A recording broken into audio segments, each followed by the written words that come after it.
Religious Odisha ଶ୍ରୀମଦ୍ ଭଗବଦ୍ ଗୀତା अध्याय 1 श्लोक 43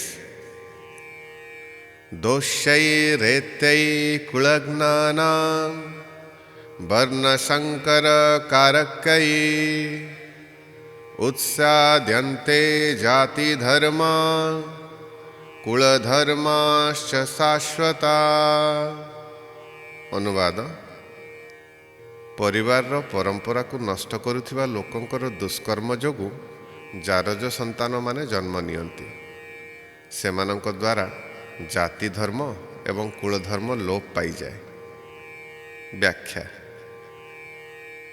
अर्जुन श्रीकृष्ण को कहउछंती जे कौनसी परिवार रे जेतेबेले जारज संतानर जन्म होइथाए सेतेबेले से परिवार जाति धर्म और कुलधर्म नष्ट हो जाए। शिक्षा। कौनसी व्यक्ति निज धर्म किंबा कर्तव्यर पालन न करिले ता जीवन एवं परिवार रे अधर्मर वृद्धि होइथाए।